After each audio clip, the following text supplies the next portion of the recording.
إن الحمد لله نحمده ونستعينه ونستغفره ونعوذ بالله من شرور أنفسنا ومن سيئات أعمالنا من يهده الله فلا مضل له ومن يضلل فلا هادي له وأشهد أن لا إله إلا الله وحده لا شريك له وأشهد أن محمدًا عبده ورسوله يا أيها الذين آمنوا اتقوا الله حق تقاته ولا تموتن إلا وأنتم مسلمون يا أيها الناس اتقوا ربكم الذي خلقكم من نفس واحدة وخلق منها زوجها وبث منهما رجالا كثيرا ونساء واتقوا الله الذي تساءلون به والأرحام إن الله كان عليكم رقيبا يا أيها الذين آمنوا اتقوا الله وقولوا قولا سديدا يصلح لكم أعمالكم ويغفر لكم ذنوبكم ومن يطع الله ورسوله فقد فاز فوزا عظيما أما بعد فإن خير الحديث كتاب الله وخير الهدي هدي محمد صلى الله عليه وسلم وشر الأمور محدثاتها وكل محدثة بدعة وكل بدعة ضلالة وكل ضلالة في النار أعوذ بالله السميع العليم من الشيطان الرجيم بسم الله الرحمن الرحيم سبحان الذي أسرى بعبده ليلا من المسجد الحرام إلى المسجد الأقصى الذي باركنا حوله لنريه من آياتنا إنه هو السميع البصير سبحانك لا علم لنا إلا ما علمتنا إنك أنت العليم الحكيم رب اشرح لي صدري ويسر لي أمري واحلل عقدة من لساني يفقهوا قولي رب زدنی علما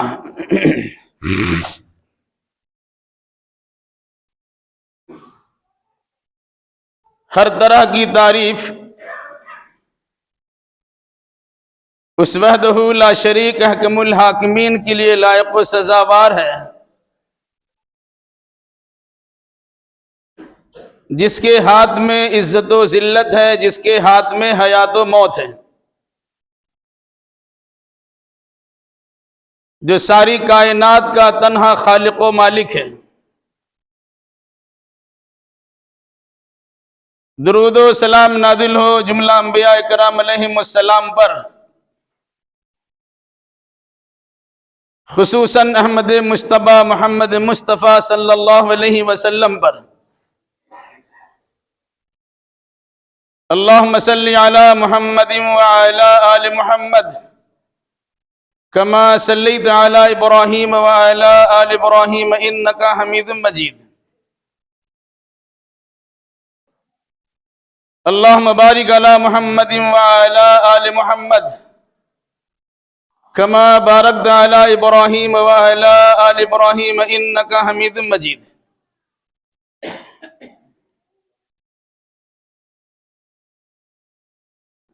بزرگوں نوجوان ساتھیوں پردہ نشین ماں اور بہنوں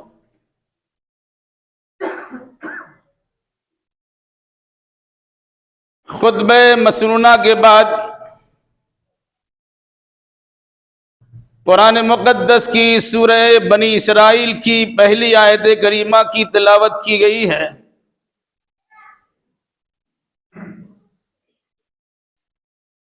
انشاءاللہ الرحمن اسی آیت کریمہ کی روشنی میں چند اہم باتیں آپ کے سامنے رکھی جائیں گی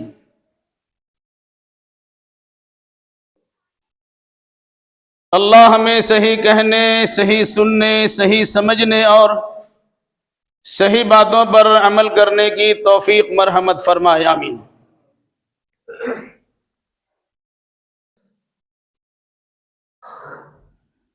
عربی مہینہ یا اسلامی مہینہ ماہ رجب المرجب کی آج 20ویں تاریخ ہے۔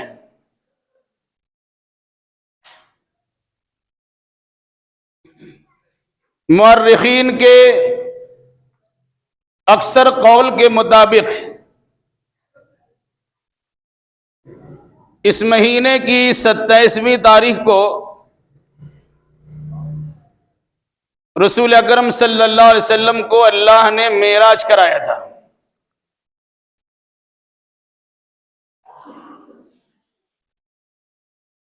معراج کیوں کرایا گیا؟ معراج میں کیا کیا مشاہدات کروائے گئے؟ معراج کے ذریعے سے اللہ کے نبی صلی اللہ علیہ وسلم کی کس طرح کی رفعت شان کا تذکرہ کیا گیا؟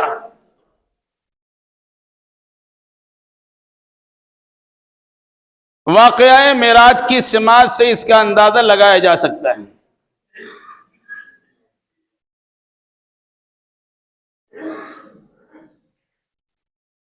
عموماً جس مقصد کے لیے معراج کرایا گیا، انسان اس مقصد کو فراموش کر بیٹھا ہے۔ البتہ اس سلسلے میں اختلاف ہو رہا ہے کہ معراج کس تاریخ کو ہی اور شب معراج میں ہمیں کیا کرنا چاہیے۔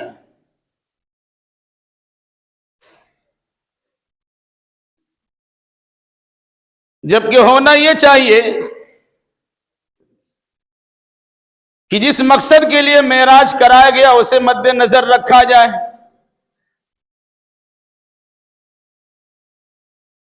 جن چیزوں کا مشاہدہ اور معائنہ کروایا گیا اسے ذہن میں بٹھایا جائے۔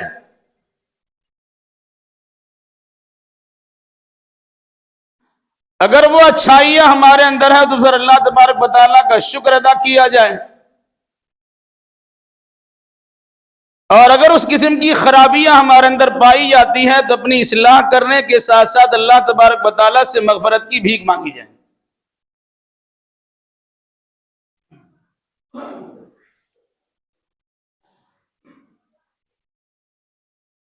جس زمانے میں معراج کرایا گیا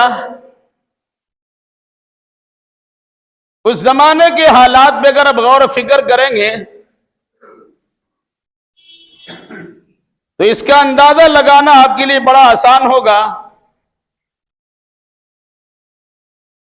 مخالفین کی جانب سے رسول اکرم صلی اللہ علیہ وسلم کے خلاف کارروائیاں ہو رہی تھی۔ مکۃ المکرمہ میں آپ کے خلاف چال چلا جا رہا تھا۔ اگر شہر مکہ سے تقریباً 90 یا 100 کلومیٹر کی دوری پر طائف کا اگر سفر آپ نے کیا ہے تو وہاں کے سرداروں نے بھی بدتمیزیاں کی تھی۔ پھر مکۃ المکرمہ کے واپسی پر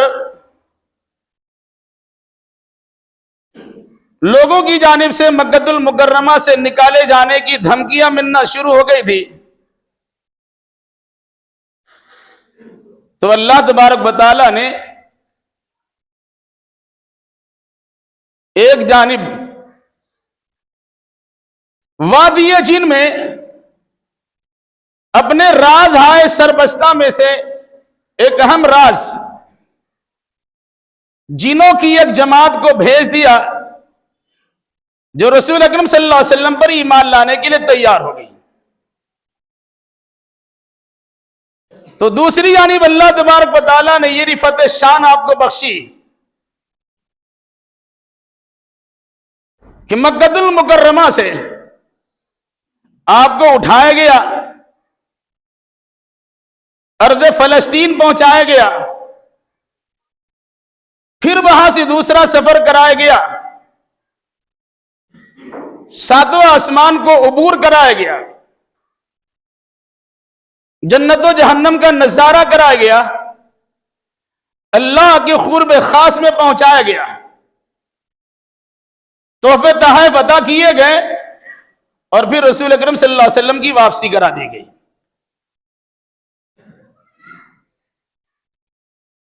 اس واقعہ کی مختصر تفصیلات اس طرح سماعت کیجئے کہ رسول اکرم صلی اللہ علیہ وسلم اپنی چچا زاد بہن ام ہانی کے گھر میں آرام فرما رہے تھے رات میں۔ گھر کا چھت پھٹا، دروازہ نہیں کھولا گیا، گھر کا چھت پھٹا اور اللہ کے نبی صلی اللہ علیہ وسلم کو اس سے نکالا گیا۔ جبریل علیہ السلام کے ساتھ دو اور فرشتے تھے، یہ لے کر اللہ کے نبی صلی اللہ علیہ وسلم کو مسجد حرام میں تشریف لائے۔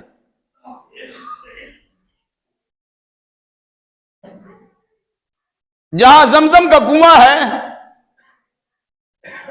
اسی جگہ پر آپ کا سینہ چاک کیا گیا، خلق سے لے کے ناف تک آپ کے سینے کو چیر دیا گیا، پھر آپ کا دل نکالا گیا، سونے کے تشت میں رکھا گیا، زمزم کے پانی سے دھلا گیا،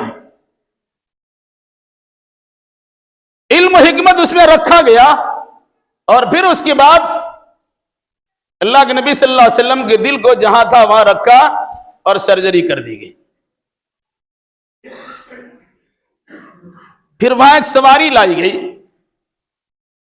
جسے ہم براق کے نام سے جانتے ہیں۔ براق برق سے بنا ہے، برق مطلب بجلی، بجلی کی رفتار سے چلنے والی سواری لائی گئی۔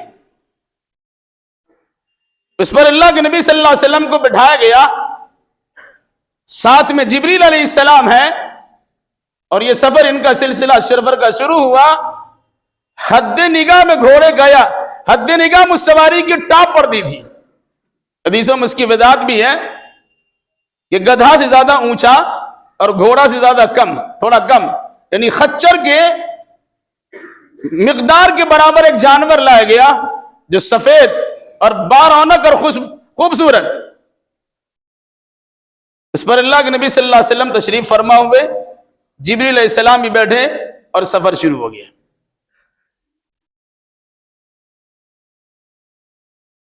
مکہ المکرمہ سے فلسطین کا سفر ان دنوں میں 40 دنوں میں طے ہوتا تھا۔ اس دور میں 40 دنوں میں یہ سفر طے کیا جاتا تھا۔ اللہ تبارک و تعالیٰ نے اپنے فضل و کرم سے چند لمحوں میں 40 دن کی مسافت والا سفر اللہ تبارک و تعالیٰ نے کرا دی، مکہ المکرمہ سے فلسطین پہنچا دی ہے۔ بلکہ آپ کہہ لیجئے مسجد حرام سے مسجد اقصی پہنچائے گا۔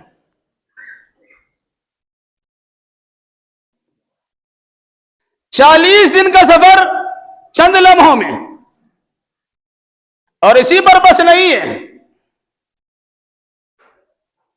وہاں رسول اکرم صلی اللہ علیہ وسلم کو دودھ اور شراب پیش کیا گیا۔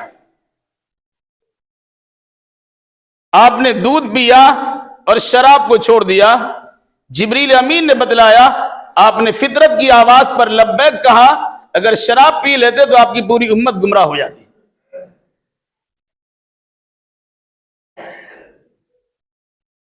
ایک سفر تو یہ ہے مسجد حرام سے مسجد اقصی کا، یہ زمینی سفر ہے۔ قرآن نے اس سفر کا نام اسرا رکھا ہے۔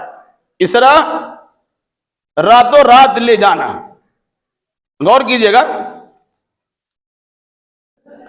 جب اللہ نے جبریل امین کو بھیجا تو کیوں بھیجا؟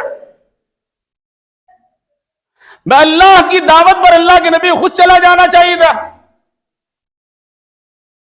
لیکن اگر کوئی انسان کسی کو دعوت دیتا ہے اور اس کی تعظیم و تکریم کو سمجھتا ہے تو اپنی حیثیت کے مطابق ایسے مہمان کو مہمان کے مقام منصب کے مطابق اپنے پاس بلاتا ہے۔ اس لیے اللہ نے جبریل امین کو بھیجا کہ آپ انہیں اپنے ساتھ لے کے میرے پاس آئیے۔ آپ کے شایع نشان سواری کا بندوبست کیا گیا، تمام نبیوں کے سردار کا سفر تمام فرشتوں کے سردار جبریل امین کے ساتھ کرایا گیا۔ ایک سفر تو یہ ہے زمینی سفر، دوسرا آسمانی سفر ہے۔ ایک حدیث کے بقدر زمین سے آسمان تک کا جو سفر ہوتا ہے اس میں 500 سال لگتے ہیں۔ 7واں آسمان کا سفر کیا تو 3500 سال لگنے چاہیے، لیکن وہ سفر بھی اسی رات کے ایک حصے میں کرا دیا گیا۔ مسجد اقصی کے پاس ایک سواری آئی ہے جسے کچھ لوگوں نے رف رف کہا ہے، ایک زینہ سیڑھی کے طرح کا موجودہ دور میں ترقی یافتہ شکل میں ایک لفٹ لایا گیا۔ سوار ہوئے، پہلے آسمان پہ پہنچے، دروازہ کھٹکھٹایا، کون؟ کہا جبریل۔ کون ہے؟ کہا محمد۔ بلایا گیا؟ ہاں بلایا گیا۔ مرحبا، خوش آمدید کہا گیا۔ وہاں حضرت آدم علیہ السلام سے ملاقات کرائی گئی۔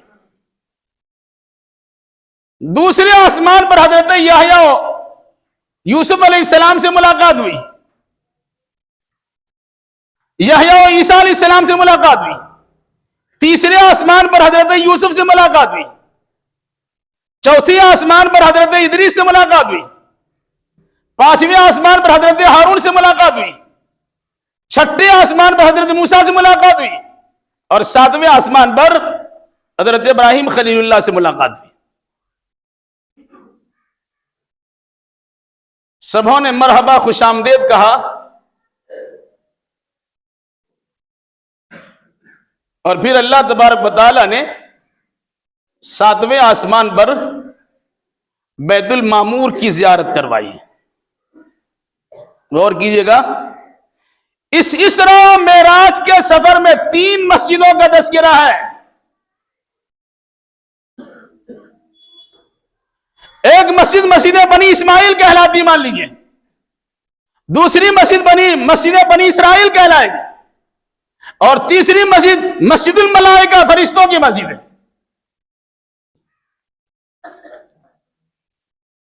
حرم مکی سے، مسجد حرام سے سفر ہوا مسجد اقصی تک، اور مسجد اقصی سفر ہوا مسجد بیت المعمور تک۔ بیت المعمور وہ گھر جو مستقل آباد رہتا ہے، اس کی آبادی سے متعلق حدیث میں ہے کہ روزانہ 70,000 فرشتے اس مسجد میں، اس بیت المعمور میں اللہ کی عبادت کرتے ہیں۔ جو فرشتہ ایک بار اس گھر میں عبادت کر لیا، قیامت تک دوبارہ اسے عبادت کرنے کا موقع نہیں ملے گا۔ کتنی بڑی تعداد فرشتوں کی اندازہ لگا لیجیے۔ پھر اس کے بعد آپ کو سدرۃ المنتہا پہنچایا گیا، جہاں اوپر کے فرمان جاری ہو کر ٹھہرتے ہیں، پھر وہاں سے دوسرے فرشتے لے کے آتے ہیں، جہاں نیچے سے اعمال جاتے ہیں وہاں روکے جاتے ہیں، پھر وہاں والے فرشتے اللہ کی بارگاہ تک پہنچاتے ہیں۔ اس لیے اس کا نام ہی ہے منتہا، جہاں پر انتہا اور ختم ہے۔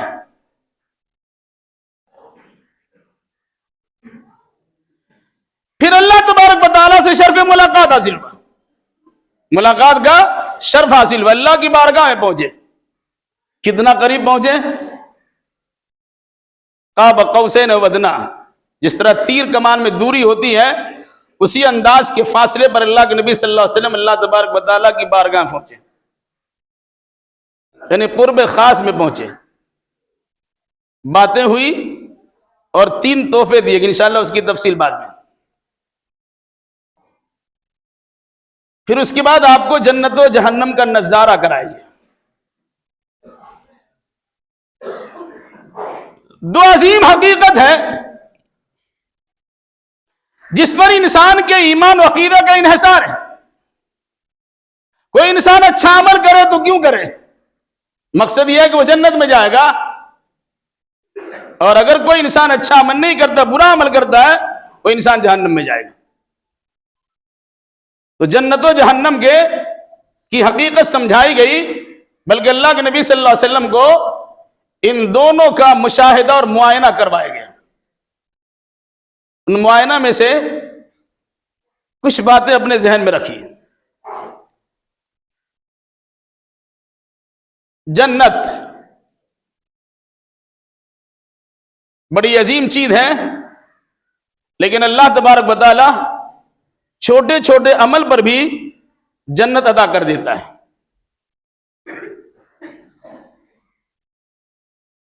اب پڑھیں گے حدیث میں،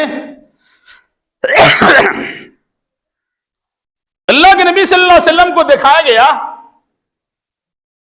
کہ جنت میں کسی کے کھڑاؤن کی آواز سنائی دے رہی ہے۔ زمین پر پاؤں پڑنے سے کھٹ کھٹ کی آواز آتی ہے، تو اللہ کے نبی صلی اللہ علیہ وسلم کو سنایا گیا کہ آگے آگے کسی کے چلنے کی آواز آپ کو سنائی دے رہی۔ فرمایا، جبریل سے پوچھا کس کی آواز اور کیسی آواز؟ کہا یہ آپ کی امت کا بلال ہے، جو جنت میں تشریف لے جا رہے ہیں، ان کے چلنے کی آہٹ آپ کو محسوس ہو رہی ہے۔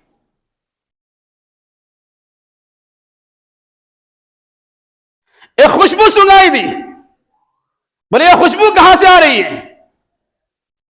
کہا فرعون کی بیٹی کا کنگھا کرنے والی ایک خاتون، اس کی خوشبو ہی آپ کو سنائی دے رہی ہے۔ تفصیل انشاءاللہ کبھی آئندہ۔ ایک بہترین محل دکھلایا گیا، زبردست بنگلوں کا مشاہدہ کرایا گیا۔ اللہ کے نبی صلی اللہ علیہ وسلم فرماتے ہیں میری جانے کی اس میں خواہش ہوئی لیکن میں نہیں گیا۔ جبریل سے پوچھا کون ہے؟ کہ آپ کی امت عمر کا گھر ہے، وغیرہ وغیرہ۔ پھر آپ کو جنت کی نہریں دکھلائی گئی۔ حوض کوثر جو میدان محشر میں ہے، وہ اس کا کہاں سے نکالا گیا ہے، اس کی نہر دکھائی گئی۔ تو جنت کے کچھ نمونے آپ کو دکھلائے گئے، جس سے بتانا مقصد یہ ہے کہ انسانوں کے لیے جنت میں یہ چیزیں موجود ہیں، آدمی چاہے تو آسانی سے اسے حاصل بھی کر سکتا ہے۔ اللہ کے نبی صلی اللہ علیہ وسلم واپس آئے تو جبریل سے وہ بلال سے پوچھا تمہارا کون سا عمل ہے بھائی جس کے نتیجے میں تم جنت میں آگے آگے چل رہے تھے؟ اندازہ لگائیے، حضرت بلال مکہ کی وادیوں میں چل رہے ہیں اور ان کے چلنے کی آواز جنت میں اللہ کے نبی صلی اللہ علیہ وسلم کو سننے کو مل رہی ہے۔ کون سا عمل تھا؟ یا رسول اللہ میرا کوئی خاص عمل تو نہیں ہے، ایک عمل میرا یہ ہے کہ میں جب بھی میرا وضو ٹوٹتا ہے میں باوضو ہو جاتا ہوں، اور جب بھی وضو کرتا ہوں تو تحیۃ الوضو کے طور پر 2 رکعت نماز پڑھتا ہوں۔ بس میرا خاص عمل یہی ہے، باقی جو سب کرتے ہوئے میں کرتا ہوں۔ تو گویا تحیۃ الوضو کی برکت سے حضرت بلال کے بارے میں یقین دلایا گیا کہ تحیۃ الوضو کی برکت سے آدمی جنت میں جا سکتا ہے اور اعلیٰ مقام حاصل کر سکتا ہے۔ اس کے بعد اب دنیا میں آئیے، یا جنت کے بارے میں ہلکی معلومات کے بعد اب جہنم کی طرف چلی۔ جہنم تمام تکلیفوں کا مجموعہ کا نام جہنم ہے۔ چھوٹی بڑی جتنی تکلیف انسان تصور بھی نہیں کر سکتا ہے، وہ ساری تکالیف کے مجموعے کا نام جہنم ہے۔ بہت سارے مشاہدات کروائے گئے، چند چیزوں سے متعلق بات یاد رکھیے۔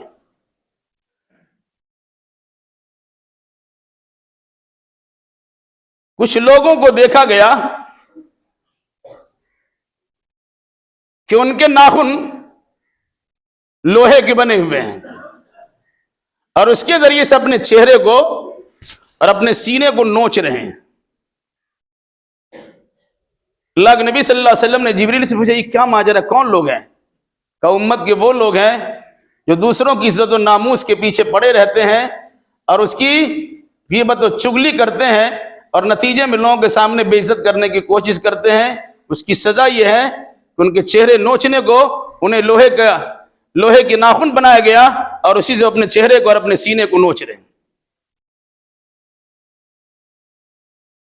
کچھ لوگوں کو دکھایا گیا جن کے سامنے مردار رکھا ہو مردہ کھاتے ہیں۔ جبریل امین صلی اللہ کے نبی صلی اللہ علیہ وسلم سوال کیے کون لوگ جو مردہ کھاتے ہیں؟ کہ یہ امت کے وہ لوگ ہیں یہ دنیا میں غیبت کر کے اپنے مردار بھائی کا گوشت کھاتے تھے، جہنم میں مردار انہیں کھلایا جا رہا ہے۔ کچھ لوگوں کو دکھایا گیا کہ آنکھ کا انگارہ وہ اپنے منہ میں ڈال رہے ہیں اور پیچھے کے راستے سے وہ انگارہ باہر چلا رہا ہے۔ پوچھا کہ یہ کون لوگ ہیں؟ کہ یتیموں کا مال ہڑپ کرنے والے لوگ ہیں جو آنکھ کا انگارہ اپنے پیٹ میں بھر رہے ہیں۔ پھر کچھ لوگوں کو دکھایا گیا کہ ان کا بڑا بڑا پیٹ ہے، اور جب فرشتے آل فرعون پر عذاب میں اضافہ کرنے کے لیے آگے جاتے ہیں تو انہی لوگوں کے پیٹ کو روکتے ہوئے جاتے ہیں۔ راستے پہ لوگ پڑے ہوئے ہیں، انہی کے بدن پہ چڑھا جا رہا ہے، پیٹ پہ چڑھا جا رہا ہے، اور چڑھ کے آگے بڑھ کر آل فرعون کو عذاب دیا جا رہا ہے۔ مجھے یہ کون لوگ ہیں؟ کہ امت کے سود خور لوگ ہیں جو اپنے پیٹ میں اس طرح انگارے بھرتے، ان کا پیٹ بڑا ہوتا ہے، پیٹ بھرتا ہی نہیں کبھی۔ کچھ عورتوں کو دکھایا گیا کہ چت لیٹی ہوئی ہے اور لوہے کے آنکڑے سے ان کے سینے میں پھنسایا گیا اور اسے اس طرح الٹا لٹکایا گیا۔ جبریل امین سے پوچھا کہ کون لوگ ہیں؟ کہ یہ بے حیا وہ عورتیں ہیں جو اپنے شوہر کا بستر گرم کرنے کے بجائے غیروں کے ساتھ اپنا بستر گرم کرواتی ہے اور اس کے ساتھ اس طرح کی بدتمیزیاں کرتی کراتی ہے۔ یہ سب حالات اور واقعات اللہ کے نبی صلی اللہ علیہ وسلم کو دکھلایا گیا۔ قرآن کیا کہتا ہے؟ لِنُرِيَهُ مِنْ آيَاتِنَا، یہ سفر ہم اس لیے کراتے ہیں تاکہ اپنی بعض نشانیاں انہیں دکھلا دیں۔ بہرحال اللہ تبارک و تعالیٰ سے بات ہوئی، تحفے تحائف دیے، واپسی ہوئی تو فرشتوں کی ایک جماعت بھی ساتھ ہے، اور سارے نبیوں کو اللہ تبارک و تعالیٰ نے پھر دوبارہ مسجد اقصی میں جمع کرا دیا۔ آدم سے لے کے عیسیٰ علیہ السلام تک سارے انبیاء کرام علیہ السلام اللہ کے نبی صلی اللہ علیہ وسلم کو چھوڑنے کے لیے آسمانی سفر سے زمینی سفر تک پہنچانے کے لیے انبیاء کرام علیہ السلام تشریف لائے، اور مسجد اقصی میں تمام نبیوں کی امامت اللہ کے نبی صلی اللہ علیہ وسلم نے کرائی۔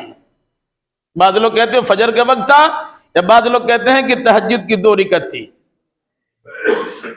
چونکہ ابھی تو نماز فرض ہوئی تھی 5 وقت کی نماز۔ بہرحال تو وہاں تمام نبیوں کی آپ نے امامت کرائی، اور پھر اس کے بعد آپ کو حرم شریف میں پہنچا دیا گیا۔ رات کے ایک حصے میں مسجد حرام سے مسجد اقصی تک، اور مسجد اقصی سے عرش معلیٰ تک، پھر عرش معلیٰ سے مسجد اقصی تک، اور مسجد اقصی سے مسجد حرام تک رات کے ایک حصے میں یہ سفر کرا دیا گیا۔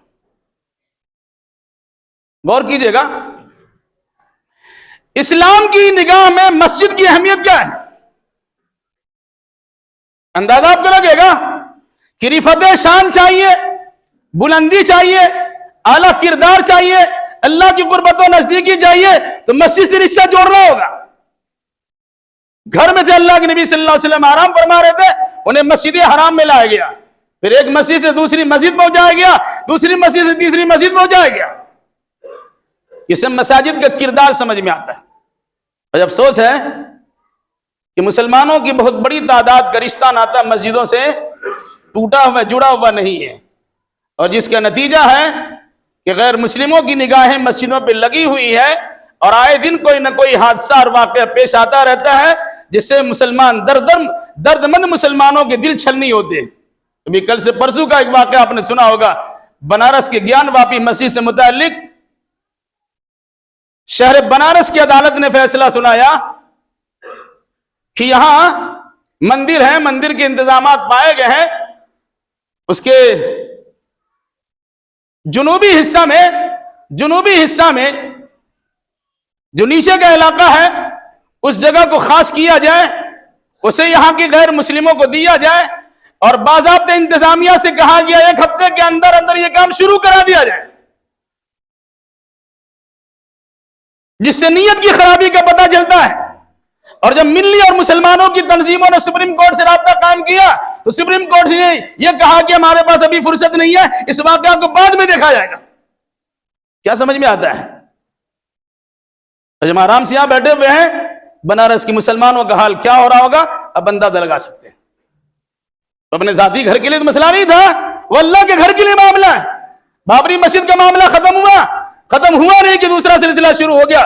یہ دوسرا ختم نہیں ہوگا کہ تیسرا کاشی کی عیدگاہ, وہ متھرا کی عیدگاہ کی بات ہمارے سامنے آنے والی. پھر اس کے بعد 3 مسجدیں ہی نہیں, 3 کے ساتھ 3000 مسجدیں لگی ہوئی ہیں. لیکن ہمارا حال کیا ہے؟ ہم مسجدوں سے دور بنے ہوئے ہیں. نماز سے ہمارا کوئی رشتہ ناتا نہیں ہے. معراج کی سفر میں اللہ تبارک و تعالیٰ نے 50 وقت کی نماز ادا کی تھی. 50 وقت, وہ گھر میں پڑھنے کے لیے نہیں, مسجد میں جماعت سے پڑھنے کے لیے. لیکن اللہ کے نبی صلی اللہ علیہ وسلم نے موسیٰ علیہ السلام کے مشورے تھے, بار بار جا کر اللہ تبارک و تعالیٰ سے کم کروایا تو 5 وقت کی نماز رہ گئی. پھر موسیٰ علیہ السلام نے کہا میں اپنی امت سے 2 وقت کی نماز نہیں پڑھوا پاتا ہوں, 5 وقت کی نماز کیسے پڑھوائیں گے؟ تو اللہ کے نبی نے کیا فرمایا تھا؟ اب مجھے اللہ کی بارگاہ میں جانے میں شرم آتی ہے. 50 کو 5 کر دیا اور بھی کم کرائے, اب میری ہمت نہیں اللہ تبارک و تعالیٰ کے سامنے جانے کی, ہمیں مجال اور جرأت نہیں ہے. بہرحال 5 وقت کی نماز رہ گئی. اللہ نے کیا کہا؟ یہ 5 وقت کی نماز پڑھو گے 50 وقت کا ثواب ملے گا. اگر وہ 50 وقت کی نماز رہتی تو ہم کیا کرتے؟ 5 وقت کی نماز نہیں پڑھ پاتے ہیں. اس لیے میرے بھائیوں, شب معراج پہ جشن منانے والوں اور اللہ کے نبی صلی اللہ علیہ وسلم کی عظمت شان کا تذکرہ کرنے والوں, کم از کم 5 وقت کی نماز کی پابندی تو خیال کیجئے. کچھ لوگ نماز پڑھتے بھی تو ان کے 4 وقت کی نماز پڑھتے, 5 وقت کی نماز تو ہے ہی نہیں. وہ تصور بھی نہیں کہ فجر کی نماز ہی پڑھی جاتی ہے. گھڑی کا الارم لگاتے ہیں, موبائل کا الارم لگاتے ہیں, 1.5 گھنٹہ کے بعد ہم کو آفس جانا ہوگا. مرض کریں گے تو شکایت ہوگی. سعودی عرب کے مفتی اعظم کا فتویٰ, اگر کوئی انسان جان بوجھ کر نماز کے وقت کو ختم ہو جانے کے بعد کا اپنے گھڑی اور موبائل میں ٹائم لگاتا ہے تو وہ انسان جان بوجھ کے نماز چھوڑنے والا ہوتا ہے اور کافر ہو جاتا ہے. ہم عرض کریں گے تو شکایت ہوگی. اس لیے اللہ کے واسطے نماز کی اہمیت کو سمجھیے اور مساجد کے کردار کو, اس کے اہم مقام کو سمجھیے اور اللہ تبارک و تعالیٰ سے دعا کیجیے کہ اللہ پوری دنیا میں جو اللہ نے مسجدوں کا مقام دیا ہے اس مقام منصب کو سمجھنے کی توفیق دے, اور جہاں جہاں بھی غیر مسلموں کی نگاہ بد مسجد سے متعلق لگی ہوئی ہے اللہ تبارک و تعالیٰ وہاں سے ان مساجد کی بازیابی کرائے اور وہاں کے مسلمانوں کو اور پوری دنیا کے مسلمانوں کو امن و امان عطا فرما دے. آج صورتحال ہمارے سامنے ایسی ہے, اب سوچ نہیں سکتے ہیں, سفر کرنا مشکل ہوتا ہے, اور جہاں اس قسم کے حالات پیدا ہوتے ہیں ان کے ساتھ کتنی پریشانی ہے. کاروبار کا معاملہ ہے, بلڈنگ توڑنے کی بات ہے, راستہ چلتے انہیں موو لنچنگ کا سامنا کرنا پڑتا ہے, اور بہت ساری چیزیں تلخ حقیقتیں ہیں جو آپ اس سے واقف ہیں. افسوس یہ ہے کہ ہم مسلمان اس کے باوجود بھی اس پر توجہ دینے کے لیے تیار نہیں. میری گزارش ہے کہ مساجد سے رشتہ ناتا جوڑیے, آپسی تنازعات اختلافات کو ختم کیجیے, ہر وہ کام کیجیے جس کے نتیجے میں مسجد کو ترقی ملے اور مساجد اپنے انداز میں پھلے پھولے. ہر اس کام سے اجتناب کیجیے جس سے مسجد کو نقصان پہنچتا ہو اور جس سے انسانوں کا دل پھٹتا ہو. اللہ تعالی ہمیں بھی اور آپ کو بھی اور جملہ مسلمانوں کو بھی نیک سمجھ کی توفیق عطا فرمائے. الہی جو بیمار انہیں شفا کامل و عاجل عطا فرما دے. الہی جو مقروض انہیں قرض ادا کرنے کی سہولیات فراہم کر دے. الہی جو ماخوذ گرفتار ان کے لیے رہائی کا اسباب پیدا کر دے. الہی دینی دنیاوی اعتبار سے جو پریشان حال ان کی جملہ پریشانی کو دور فرما دے. الہی جب تک ہمیں زندہ رکھ, جن لوگوں نے دعا کی درخواست کی الہی تو اپنے فضل و کرم سے ان تمام کی جائز مراد کو پوری فرما دے. جب تک ہمیں زندہ رکھ کتاب اللہ اور سنت رسول اللہ پر عمل کرتے ہوئے زندہ رکھ, اور جو ہمارا خاتمہ ہو انہی دونوں کی ترویج اشاعت کرتے ہمارا خاتمہ ہو. اقول قولی ھذا واستغفر اللہ لی ولکم ولسائر المسلمین وآخر دعوانا ان الحمد للہ رب العالمین.